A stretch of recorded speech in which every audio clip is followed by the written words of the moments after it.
जय गुरु जी। सत्संग bye Jaya aunty on 21 अगस्त 2015। गुरु जी के लिए सभी एक समान हैं, क्या सजीव क्या निर्जीव। सबकी अपनी अपनी योनि है जिन्हें पार कर हम मनुष्यों को आज की योनि नसीब हुई है। इसका एक मतलब तो बिल्कुल साफ है कि जो भी मानव इस जगत में हैं, उनके कर्म इतने अच्छे तो हुए ही हैं कि वो मानव शरीर में जन्म लिया है जिन्होंने। एक एक योनि भी काफी लंबी होती है जिसमें हम क्रमशः आगे बढ़ते हैं। आगे बढ़ने का मतलब क्या हम इस अनंत प्रक्रिया में यूं ही लटके रहेंगे?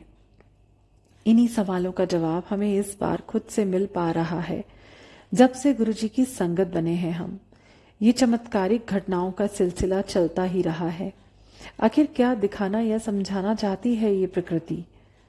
सृष्टि को गुरुजी का ऑर्डर मिल चुका है कि उनके बच्चों को वो बातें या शक्तियां याद दिलाई जाएं जिसे हम बिल्कुल भूल चुके हैं।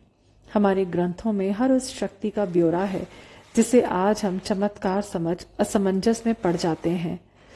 धर्म को बनाया गया था हमें सही राह कि वो हमें सही राह दिखाए, जिसे पकड़ हम अपने चेतन मन को समझ पाए।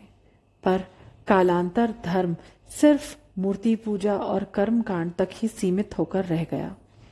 हम जिस भगवान से याचना करने बरसों जाते, प्रसाद चढ़ाते, पर उनको मूर्ति से ज्यादा कभी कुछ नहीं समझते।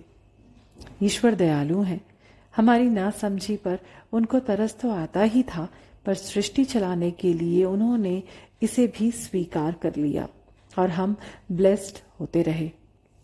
गुरुजी के संगत होते ही हमारी दुनिया, हमारा परिवार बदल गया।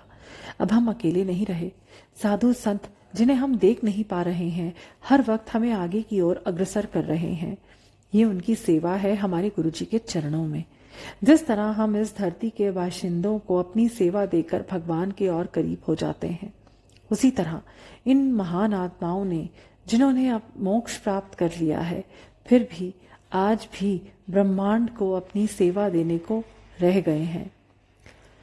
जो कुछ भी असाधारण हो रहा है, चाहे सुख देने वाला हो या दुख, उसे हम स्वीकार करें। समझ आए या ना आए, उस पर अकेले में चिंतन जरूर करें।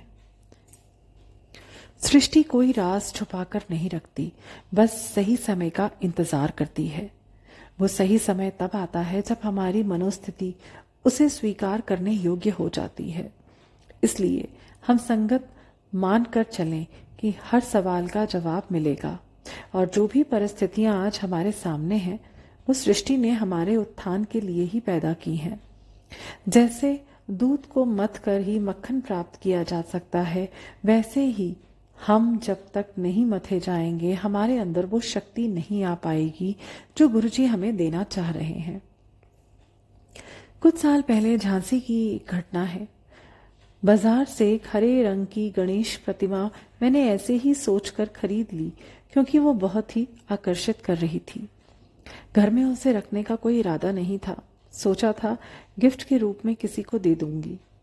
निकलने के क्रम में वो मेरे सीने से लग गया और एक अजीब सी वात्सल्य से भरा प्यार मेरे अंदर उमड़ पड़ा। मैं चौंक पड़ी। ऐसा कैसे? ये तो भगवान है, हमारे श्रेष्ठ। कभी पढ़ा या समझा ही नहीं था कि हम साधारण इंसान भी भगवान का प्यार महसूस कर सकते हैं। कुछ महीने पहले मेरे बेटे का एक सॉफ्ट टॉय पपी ने मुझे काफी आकर्षित किया। जब भी वो पास रहता, लगता वो मुझे प्यार कर रहा है। अपने अंदर भी जब मैंने उसके लिए प्यार फील किया, तो फिर वैसा ही चिंतन कि ये क्या है।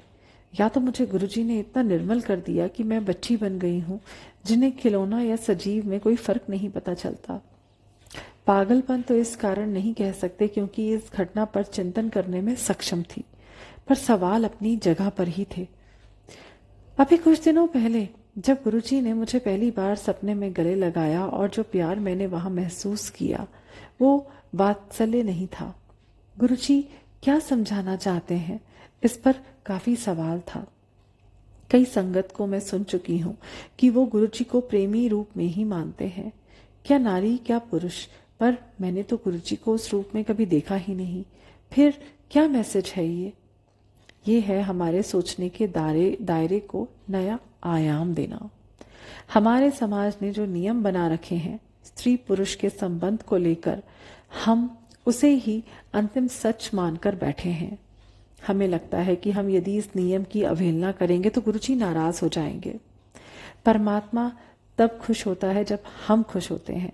खुश हम तभी रह सकते हैं जब हमने प्यार करना सीख लिया है। कुछ बातें जो प्रूफ हो चुकी हैं कि हम कई जन्म से मनुष्य रह रहे हैं। किसी एक जन्म में जो हमारा पति रह चुका है वो इस बार हो सकता है हमारे भाई बहन या पिता या माता के रूप में हो, क्योंकि ये भी सच है कि हम जिस ग्रुप के साथ एक जन्म में रह रहे होते हैं वही किसी न किसी रूप में हमारे आसपास हर जन्म में रहता है। कई लोग इसमें जुड़ते हैं, कई विदा हो जाते हैं, पर जब तक मोक्ष नहीं मिलता इंसान को तब तक सृष्टि के किसी भी रूप में हम साथ ही रहेंगे। हो सकता है कि दुश्मन के रूप में हो। हर रूप इस कारण धारण किया कि हमारा आध्यात्मिक विकास हो। अब यदि आज हमें अपना पूर्व जन्म याद आ जाए कि ये जो मेरा पति है वो पिछले जन्म में मेरा भाई था, तो क्या आज हमारा अपने पति से संबंध भाई की तरह ही हो जाएगा? हम कल यानी पिछले जन्म में भी उससे प्यार करते थे और इस जन्म में भी उससे प्यार कर रहे हैं, और यही प्यार ही है जो शाश्वत सत्य है और कुछ भी नहीं। ये रिश्ते तो बस नाटक भर हैं, समाज को चलाना है, इस कारण ये रिश्तों का बंधन सही है, पर इसके ज्यादा नियम भगवान की बनाई सृष्टि के विरुद्ध हो जाते हैं। पर जिस दिन हम संगत की आत्मा इन रिश्तों से आजाद हो गई, उस दिन ही हम परमात्मा के इस अमर प्रेम की कहानी को समझ जाएंगे। जब चेतना जागती है तो हमारी वास्तविकता से हमारा परिचय धीरे धीरे होता है। एक दिन में ही हम नहीं समझ पाएंगे कि हम ज्योत के सिवा और कुछ भी नहीं है। ये अभी सिर्फ गहरे मन में कहीं छुपी सी एक बात भर है। हमें धैर्य रखना होगा और बस अपनी यात्रा जारी रखनी होगी। हम गुरुजी की संगत हैं, पार ब्रह्म ही हमारी मंजिल है, और गुरुजी की कृपा हम पर बनी रहे और ताकि हम उस सत्य तक पहुंच पाए। जय गुरुजी।